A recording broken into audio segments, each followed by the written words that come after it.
750 WTKA online at WTKA.com. Sam Webb, Ira Weintraub, and two of the MGoBlog Roundtable crew. No Brian Cook today. That doesn't mean we can't have a roundtable because we still have Craig Ross. We still have Seth Fisher. Guys, good morning. How are you?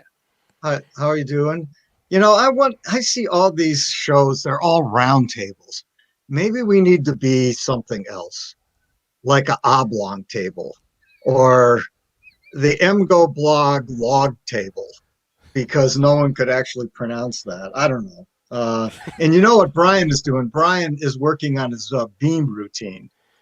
This is a little underknown or little understood fact that Brian is actually pretty good at gymnastics, and so he decided he has a beam out. He is incredible. Yeah, I know. We have to have another MGoBlog event so you guys can all watch them. We have determined on this show that no guy will ever participate in the beam.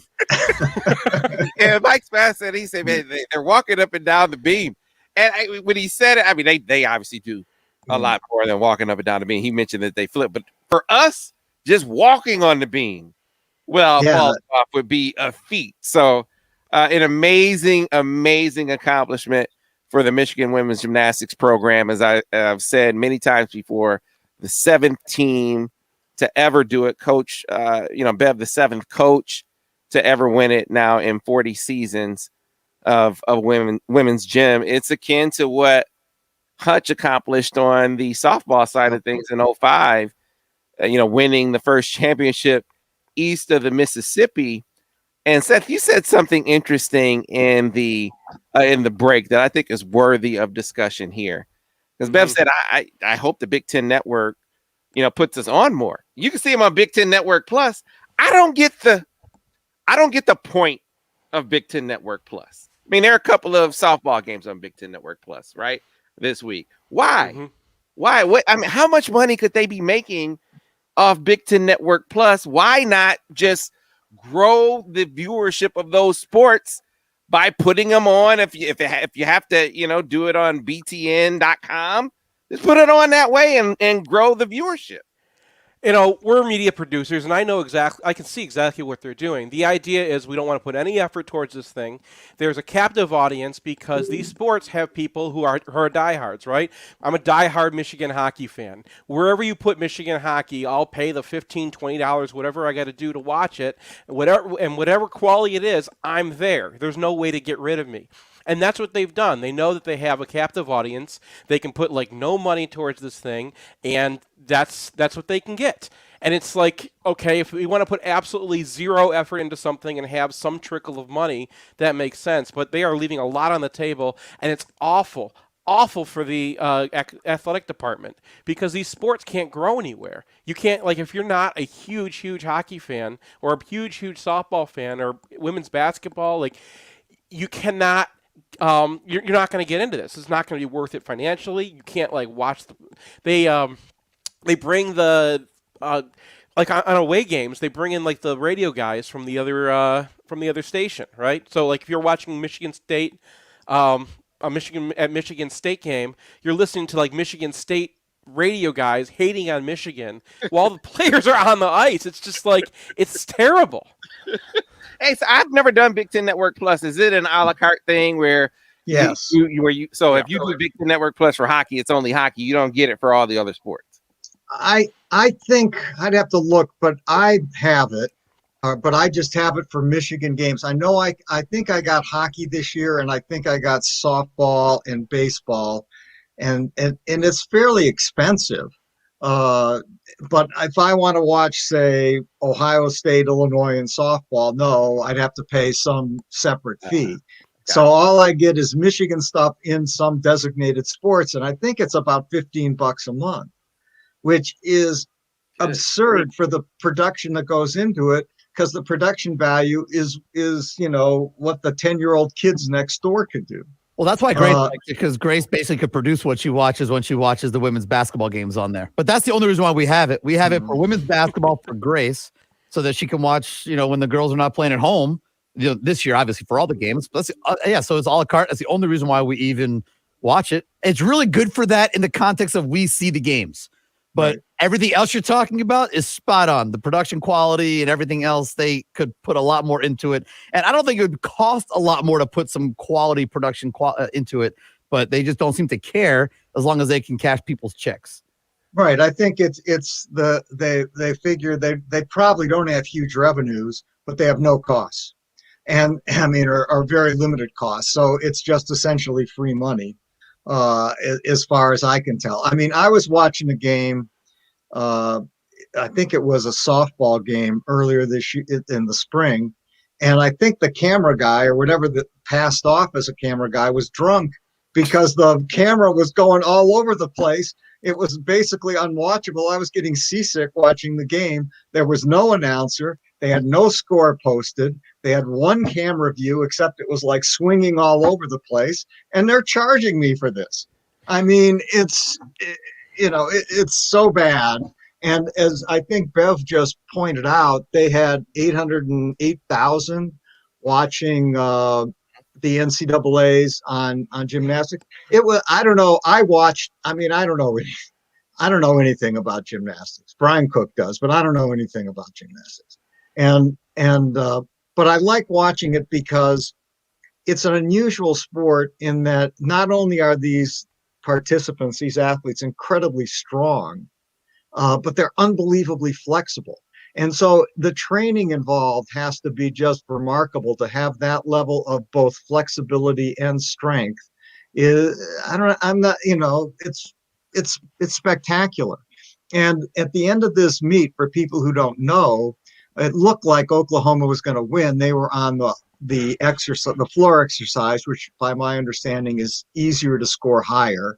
And Michigan was on the beam, which is a place where wobbles and falls just demolish your score. And Michigan had on their last three participants, their last three athletes had to just nail it. And all three of them did. I mean, it was like watching the Olympics, really, in that quality of gymnastics. So it truly was remarkable. I would watch more. I would watch more, particularly. And it seems to me the Big Ten Network should do some sort of deal where they have 3 or 4 teams together. Yeah, there must be a tiered system, because we got this message from Mark Lewis, who's watching us on Facebook Live right now. He says, I have Big Ten Network Plus or BTN Plus for the whole Big Ten for $120 a year is good for every sport and every team. Okay, well, maybe I should do that because I'm paying more than that for just Michigan on a monthly basis. So it may be a consumer failure by me. I don't know, but I'm definitely paying more than 120. I mean, I can't. I don't want to encourage it because I cannot stand the business model. Right? There's no way to grow the sports if you're going to have a tiny subscription model like that for a god-awful program. Then there's no reason for more fans to come in. Right? Like if you're getting excited about the hockey team because we got a bunch of draft picks and we've won the last 2 games and it's Friday night and we're playing Ohio State and it's like, okay, I want to watch this. And you go to sign up, and there's no way to just get that one game, right? Then you have to either sign up for the sport, follow that team, follow that program, or pay $120 and do it all year. Right then, when you want to watch one game, there's no way to get into the sport. And like the way that Notre Dame has with NBC is great. Because you can just go to NBC.com the night that they're playing and turn on the game, and it's great quality. And like, I watched probably as much Notre Dame hockey this year as I watched Michigan hockey. Not because they were any good, not because they're watchable. Notre Dame is completely unwatchable. They sink into their end and just like shut down the game. But because like you can turn it on, it's there. It's good quality and it's good hockey. Yeah, like I said, I don't get the you're not seeing the forest for the trees. This is the same conversation that we have about the NCAA and just women's sports in general. You know, put the resources towards growing the sport. What you put in, I think you'll get back out. But you'll always be it'll be this perpetual sort of fan base of diehards with no one else ever really joining except on the rare occasion that in this instance you win a national championship. I think Michigan is definitely going to have more eyes, but if they're on BTN, it'll be by a magnitude greater if you do that. So we'll see if they get the picture. But guys, we can actually. I put this question to Mike Spath earlier. I never got your spring takeaways. Like, coming out of spring football, looking ahead to fall camp. Maybe what's your biggest takeaway from spring ball, and your biggest question mark heading into the fall? Now, removing quarterback from the equation, because Matt Weiss has since come out and said, just, Cade McNamara is the guy, which everything we heard coming out of spring ball suggested he was the most consistent performer. So that being the case, biggest takeaway from the spring and question mark heading into fall camp, Craig Ross. Yeah, I'd like a semi-rant on this, and you can stop me if I go out of bounds. But remember when John Beilein came into Michigan basketball? And Michigan basketball had been a dog for just a long time. It felt like forever for me as a person who was a diehard basketball fan. And Beilein was smart enough to understand that he needed to engage the media and fans. And so when he came in, he did these, maybe you were a part of these, Sam, these little things where he had the media do sort of ersatz games. So you'd go out on the court, and then you'd go into the locker room, and he'd have like a box score. He'd be yelling at us, Ross, you too many turnovers, whatever it was. So he did this little simulated game. And then the next year he put people through drills, right? Basketball drills. And they matched me up with Eric Lacey, who was an actual basketball player by my guess, because he could do all these two ball stuff. And I couldn't do the two ball stuff very well. I was almost a disaster, but I could do the 3-point shooting more or less. So I'm standing out there shooting, and I make a couple of threes, and Beilein wanders over and he gets into my ear, and he starts saying, I don't think you're going to make another one of these. I don't think you're going to make right. And so, and it was great. It was just incredible amounts of engagement. And he realized this is something he needed to do, because here's the truth. The media is the interface between the program and between the program and the fans. That's why the media exists. And the fans make the game, because nobody wants to go. Who wants to go play a Michigan or wants to have a Michigan football game in an empty stadium? Or who wants to wander into Chrysler Arena when there's 10 people there? It now just becomes the city league. And so, but the media is important, and fans are important, because both make the game. And so football, to me, I went back and looked, and I said, okay, we were 2-4 last year. How bad of a 2-4 season was it? Well, we beat Rutgers in 3 overtimes, and we had a win against Minnesota, which was a good win, I think, and perceived as such at the beginning. But we got cranked by Indiana by 17. We just got humiliated by Wisconsin by 38 at home, and it probably wasn't that close. We got beat by 10 at home by Penn State, and we lost at home to a terrible MSU team that was a complete meatball. This was a bad season. Forget about COVID. It was as bad as it gets. And so I went back and looked. How has Michigan done? We're 11-10 in our last 21 games, and that's with that overtime win against Rutgers in 3, a 2 overtime win against Army, another win against Rutgers. We beat Middle Tennessee State. Illinois was terrible. Maryland was terrible. We're 11-10 with 6 wins that don't really mean very much. Or they mean something, but they were not against good teams. So it would seem to me, and that's okay. I can deal with losing. I've been a Cleveland baseball fan my whole life. I understand losing. Not that bad. And so You're talking to But- Lions fans, you know? Yeah, and I've Pointing become that a out. Lion. And Sam has turned me into a Lions fan. In honor of Sam Webb, I've become a Lions fan, and Johnny Manziel turned me away from the Cleveland Browns. I said that was it for me. But um, so it would seem like out of all this, the football program would say, we really need to engage the fans, and we really need to engage the media. That because we're not doing so well, and instead they have a non-spring. They have a spring game where nobody can show up except some family people. Now, Illinois, who's terrible forever, had a spring game, and I think it was on TV. Ohio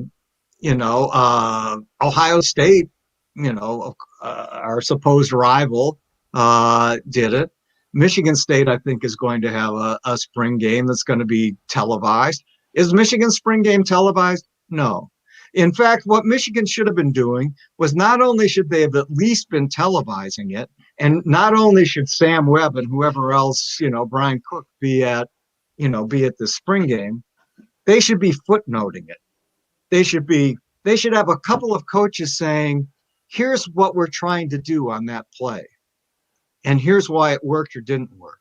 And they need to engage the fans in a way where fans have never been engaged in the past. And instead, we're getting 20. Let me not exaggerate. We're getting a minute and 10 seconds worth of tape, looking at the color of the jerseys. Come on. Yeah, the videos. Oh man. Yeah, the videos were a little comical because you could see anything. You could see nothing. You got nothing out of those videos except. So let me be devil's advocate for. Okay, I need devil's advocate. Understand. This coming from a guy who has openly advocated for some coaching duties in the spring game, right? I mean, Ira and I, we were full-fledged. Hey, they're doing it in Florida State. Let us coach the fourth stringers. Let us coach the walk-ons for a series, right? So that would have been awesome. But let's come at this from Jim Harbaugh's perspective. Not that he was even ever considering this, but isn't it the case that everything to do with the offseason, you have a huge swath of fans saying, don't say anything. I don't want to hear anything from you until the fall. Enough talking, enough of this stuff about, don't say anything about who's looking good in practice. I don't want to hear anything about, this new play or this new scheme. Show me on the field. You got a whole bunch of fans that are saying that. And if you open it up and you are clearly on defense, especially you're in a rebuild mode on defense, if it looks like that on the field, all of this angst, all of this frustration, all of this pessimism that is already out there, does that not get amplified if they go out there in the spring and you got everyone there watching them look like, hey, they're still learning on the job? Is that counterproductive if you do that? I mean, asking me, no. I mean, what is sports about, Sam? What is it about? It's about hope. And, and I'm not saying the coaches have to oversell what they have or oversell their program, but they need to sell hope, because that's what these games are about. Otherwise, no one really cares. Gosh darn it. That's Joe Harbaugh calling you right now. Yeah. This should not be. I should not be saying this to an athlete. It should be the other way around. Don't listen to the haters. Right? Like, you got people being negative. We got, people are always going to be negative. When people are moved to say something, it's usually because they have something negative to say. And if they're not moved to say something, it's usually because they're like either bearing it or have something positive or don't want to get, harassed out of whatever they want to say. Right? Don't listen to your haters. The people who love you want to see Michigan football. That's that's what being a fan is. Right? And, there's nothing that makes people feel better than sitting in the stadium. I know it's during a pandemic, and I totally understand if you want to just, cancel it this year for safety, especially given the rates they are right now, right? Like, Michigan State inviting people to their stadium seems a little not smart right now to me. But, the more you can invite people in, and Sam was and Craig, you're right. You guys are right on this. The more you invite people in, the more they feel part of it, the more they feel invested, and the more they feel like they want you to succeed, as opposed to sitting on the outside sniping at you. And one way to invite them inside is to show them the product. People are always so much more excited about the football team, even when they're losing during the season, because there's another moment where you're in it. You can have it again. It's after we lose to Ohio State and the whole thing shuts down, that's when everyone gets really sad. Yeah, I don't know, guys. Again, like I said, this is the guy who said, "Hey, let us coach. Let some media members coach." But if I'm again coming at it from this side, Jimmy Whitner just sent this message in. He said, "Craig, why do that when fans are just going to say, so what? Just beat Ohio State." That contingent is very loud right now.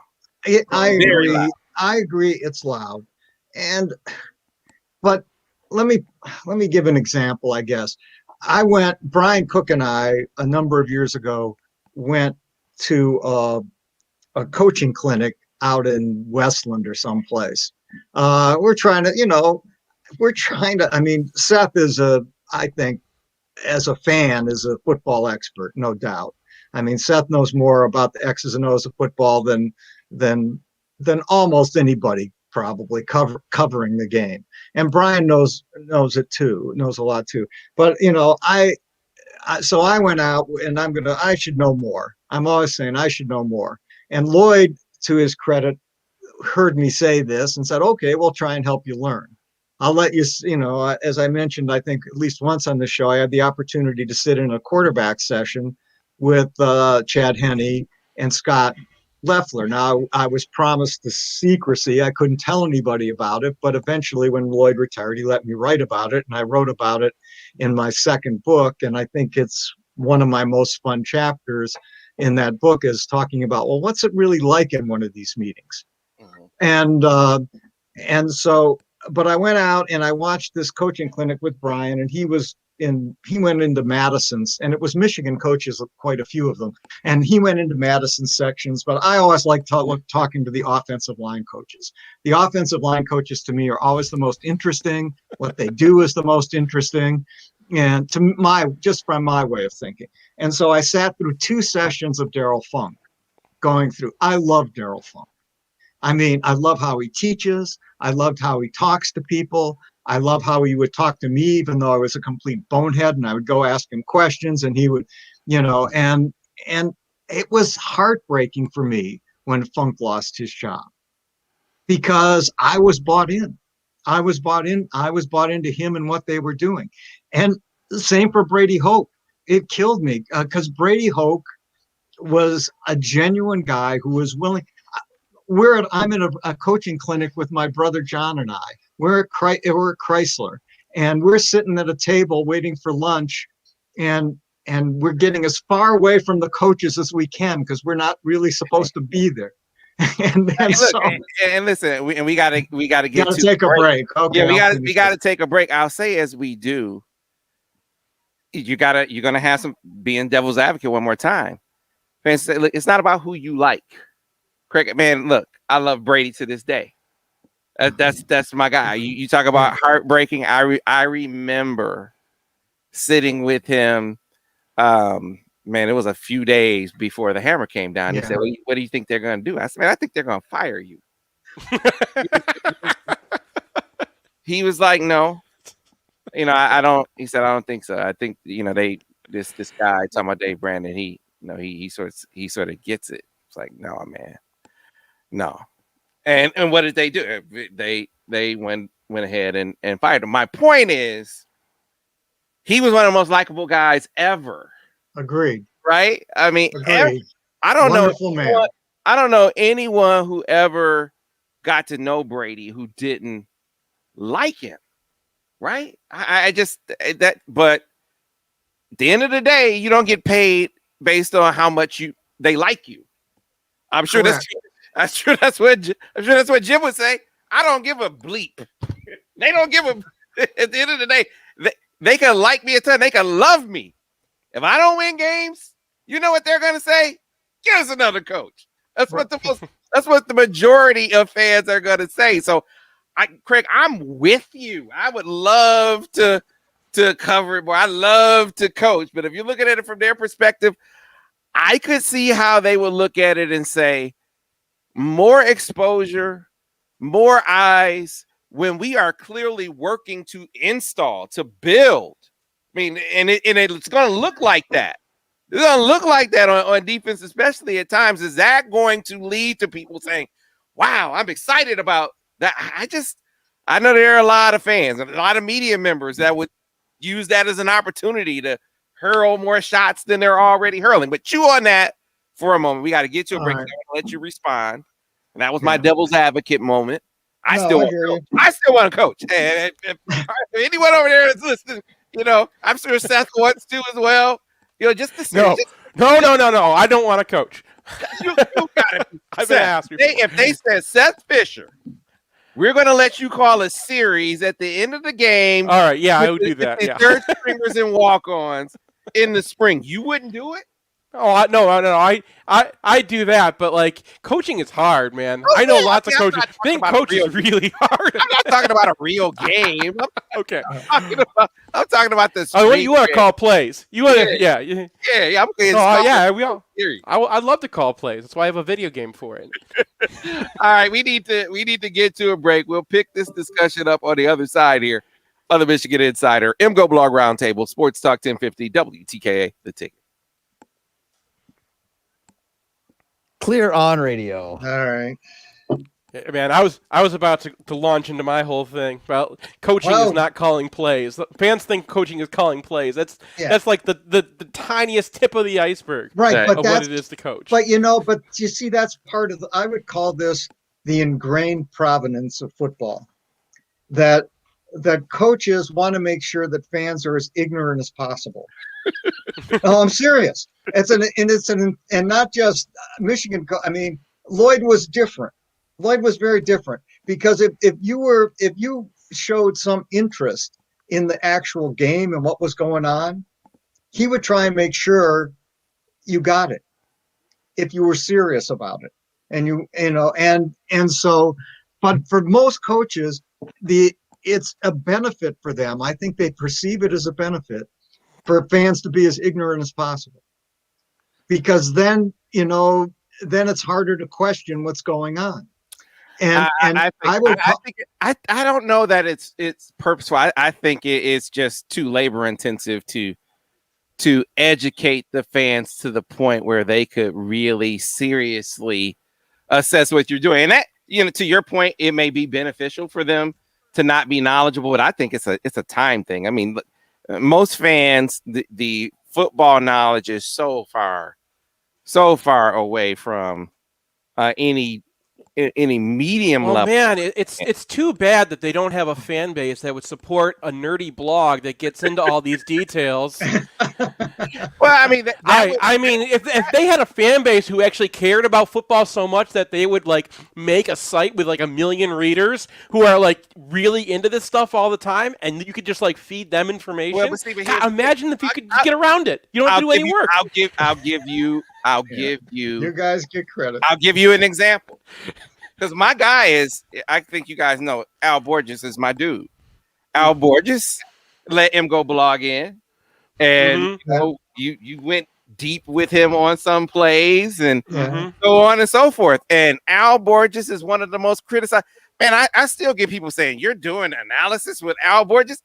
Yeah, and he's more knowledgeable than anyone. I mean, you couldn't get more knowledgeable in assessing football, but people, they're caught up in, I don't like that guy. Some are.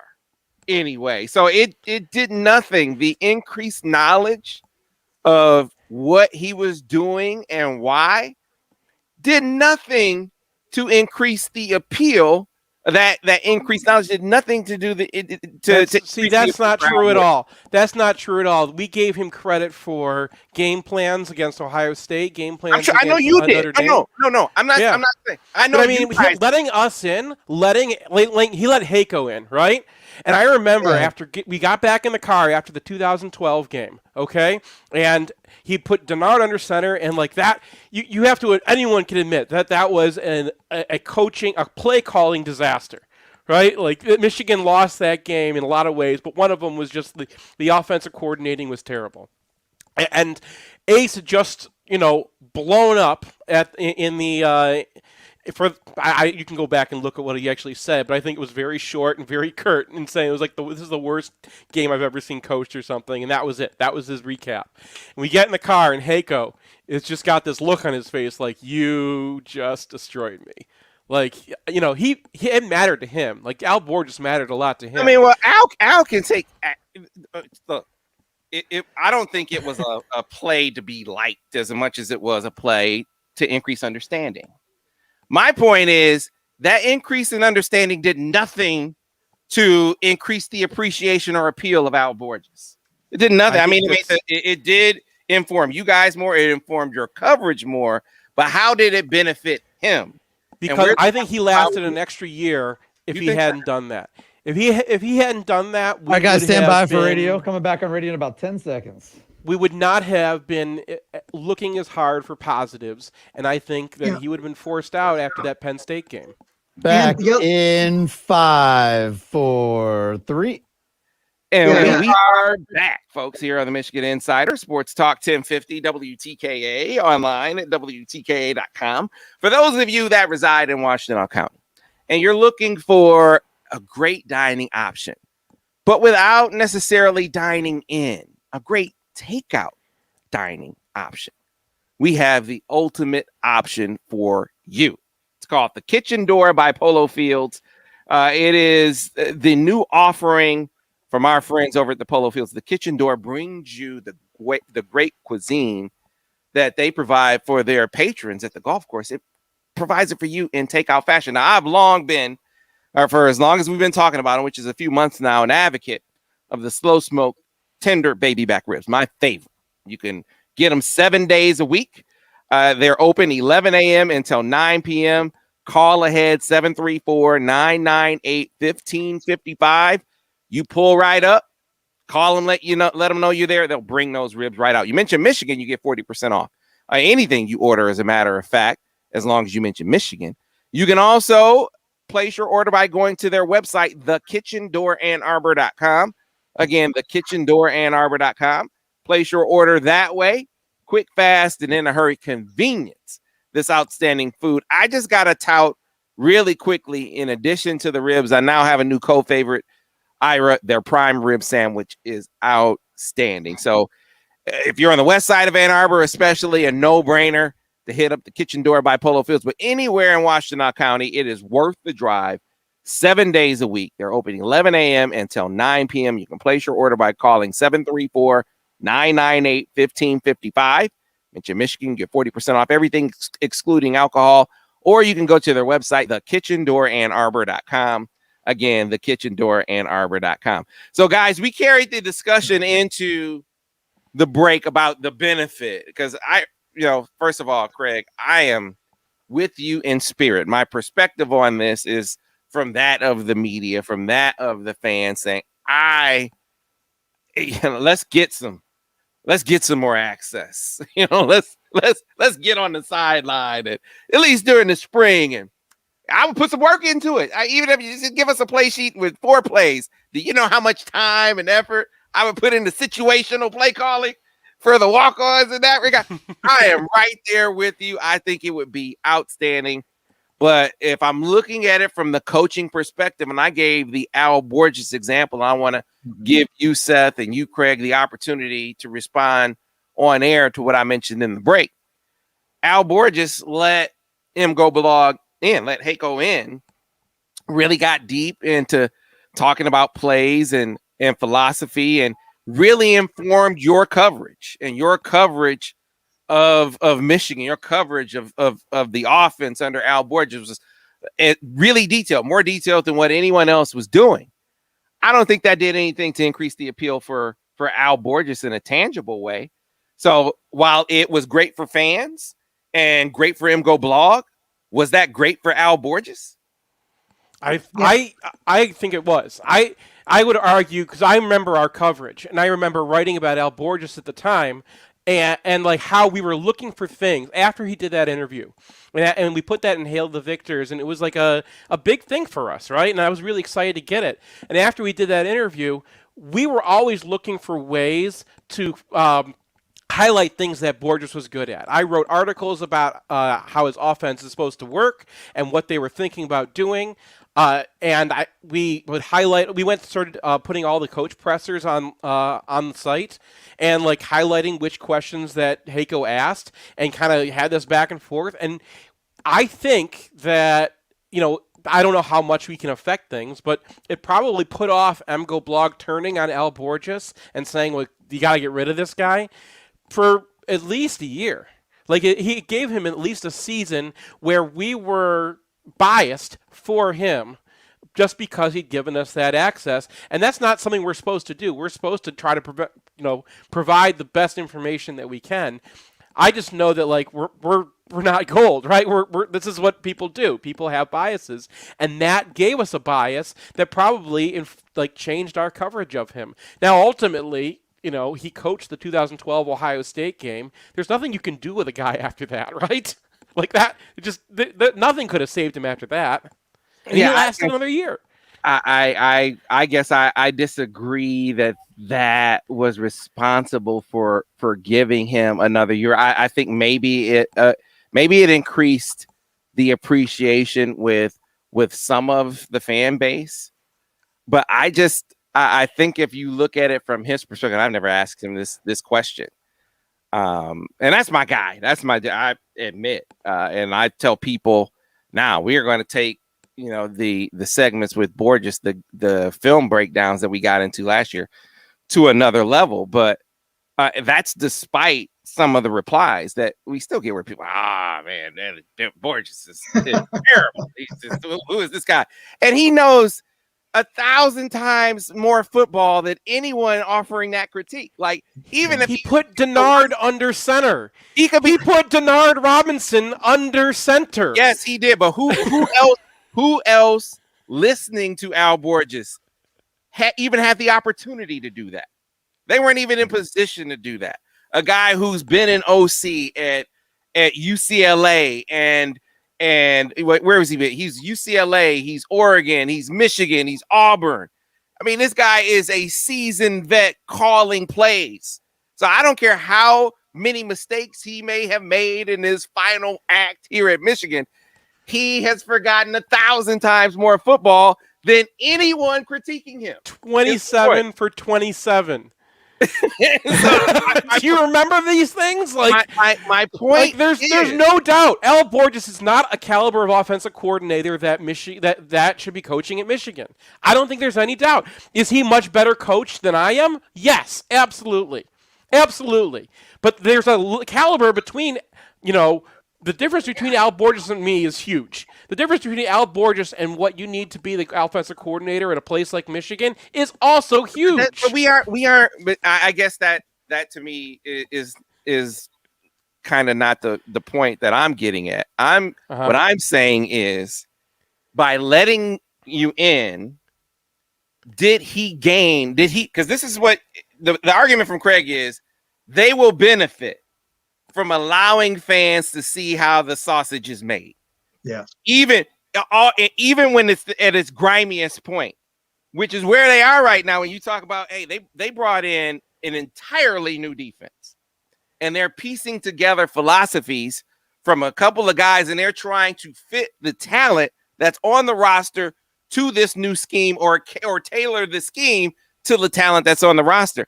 That's not always pretty. And you already have people that are highly pessimistic about where they are. You got a contingent of fans that don't even think that Jim should have gotten a chance to remake this thing. And so now you're going to allow that skepticism a deeper view, a possibility of increasing that skepticism. Is that really beneficial to you? What are they going to find? What is going to change their minds, right? They're going to see that your outside linebackers have no idea what they're doing because Hutchinson's not in right now, and that's going to be what makes them mad when they already want you fired?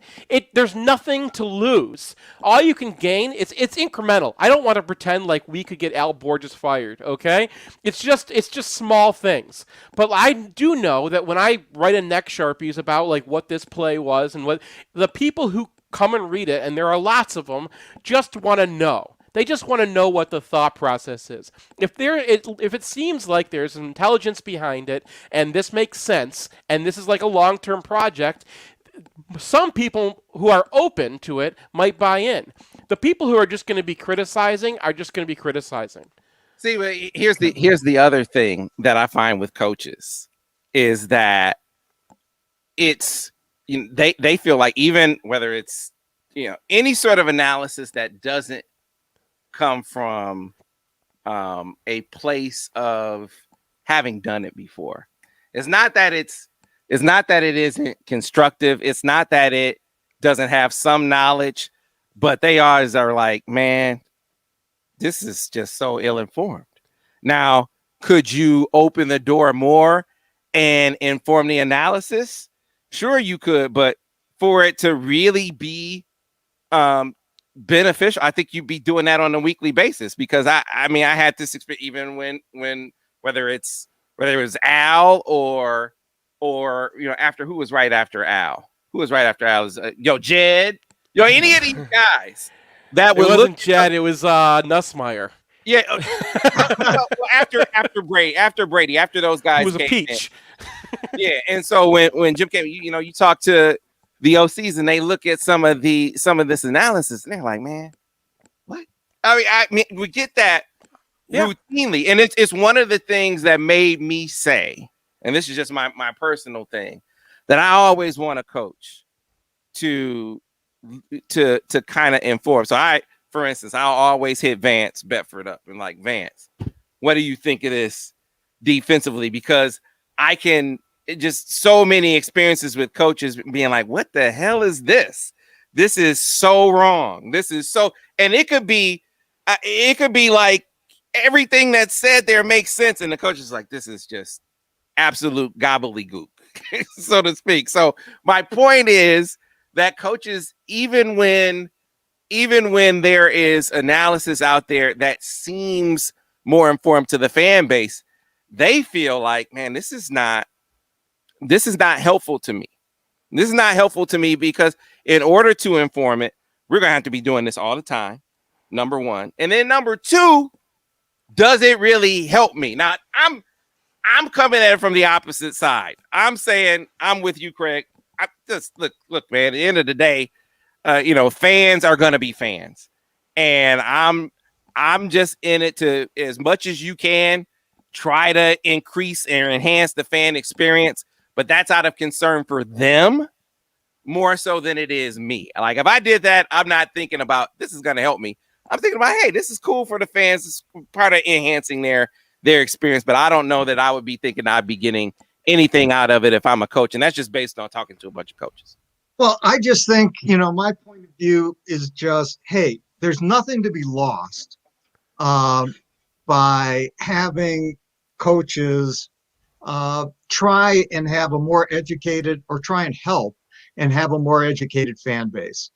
Because I think the more educated the fan base is, the better off you are. And because you have to appreciate that the fans are the game to a large extent. And so having a more educated, thoughtful fan base is a plus. And having coaches, I mean, Juwan is incredible. Why? I mean, he's very different than Beeline in a lot of ways, but Juwan has a certain emotional intelligence. But he's a very secretive guy. Like, he'll be in. He is secretive. But let me give you I mean, he doesn't want to give a lot of detail about sort of what he's doing, right? He feels like it helps the opposition too much. But he does other things that are so emotionally intelligent. For example, I'm in Hawaii, and I decide I'm going to do this presser. I'm going to do one of the Zoom presser. And I'm at the Zoom presser, and I don't really know Jawan, very much at all. And he gets done with his press conference, and right at the end he goes, "Hey, wait a minute," because in my background you can see the palm trees over my lanai, and he goes, "Wait a minute, Craig, where are you?" Right? And so just saying that was like saying to all the media people, "Hey, I sort of care about you guys. I'm interested." And, and when you do even a small thing like that, what happens is you get people to want to be on your side. I hear People, and Jawan is such an emotionally intelligent man. And I mean, he understands other people. And if he had lost, but winning, I think winning makes that kind of support more palatable to the fans. If he had come in and they were, 10th place in the Big Ten, if this year, they barely made the tournament as opposed to winning the Big Ten, with the level of support be the same. And I look. Of course not. Winning is winning, right? Like that's always going to be true, and right. winning just makes it easy, right? Everyone's going to care what Nick Saban has to say about X's and O's, and that's why he's ubiquitous. Everyone goes to his stuff, everyone shares his videos, everyone uses Saban's terminology because because he wins, right? But that's the easy part. You're in a part where you're not going to win. Now what do you do? All right. So a couple of responses to this conversation. Yeah. We got Zeke, who says, "Plenty of us fans are tired of hearing the complaining and happy they didn't show anybody anything." Then there's this Steel Bill that came in, who said, "I think the idea that anything positive could come from watching a spring game is ludicrous using Luda." Ludicrous. Isn't that a rapper? Yeah, that's a rapper. He said, "Our fans, i.e. me, don't have any appetite for what could be perceived as hype." I get that a lot, guys. Okay. A lot. Yeah, and I'm not saying that won't be a response, and a legitimate response from a lot of fans, which is, "Hey, I don't care about anything, just win." Right?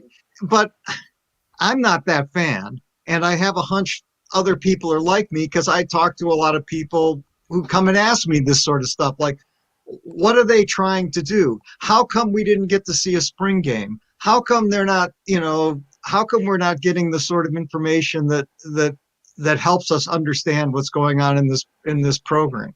I get a lot of that. And I think there's a lot of fans who are willing to suspend judgment and to buy in if they have a greater understanding of what's happening. And when you show fans 1 minute of video out of the entire spring, right, or whatever it was, I think people are just going to say. Because here's the thing, they were vanilla in the spring game anyway, right? So what? They were vanilla anyway, so that's right. So they're not going to. It's not like, showing 1 minute of a spring game is going to kill them in their open plays. Show us some big plays, right? Like a touchdown, big. There were a few big plays in the spring game. Showing those, I get where you look. I want to be clear. I'm really on your side. I know you're playing devil's advocate. Better, but and I know. There are lots of fans who are like, "Look, I don't even want to deal with this right now because it's depressing. It was a bad 2-4 season. It doesn't look like the team's gonna be any good this year. You're replacing Don Brown with 2 first-time coordinators. Sure, it's not going to get better right away, okay? But, what do you have? What do you have to work with right now?" Well, my 7-year-old's a Michigan fan, and she just wants to put on her Michigan gear and watch and turn on the game for a day and cheer with Daddy. She's not going to care about any of, the X's and O's. But if you don't put that on there, if you don't have any spring game, if you don't have any access for people who just want to interact with you on positive terms, all you get is the negative. The only people who get to talk about Michigan right now are the people who are coming on wanting to say nasty things in recruiting. No doubt. This is a great. See, didn't I tell you guys we'd have something to talk about? I have a stack here. I've got Michigan baseball, Michigan softball, which are both having interesting seasons. Men's tennis, women's tennis are both having interesting seasons. I got recruiting stuff on all 4 programs. We could go another week, right? Yeah, we could go another week, especially if you come back on saying, "Hey, let Sam and Ira get some coaching in next year." Absolutely. I think our assignment would be everybody's got to have a scripted. Everyone's got to have a drive scripted. One offensive drive based off of Michigan plays. Be ready to go. At the end, we're talking about the scout teamers. Yeah, let's go. Let's get it. They did it down in Florida State, and Andrea Adelson said it was unbelievable experience. It really is going to inform her coverage more, to the point that you were just making, Craig. But anyway, we'll see. We can hope.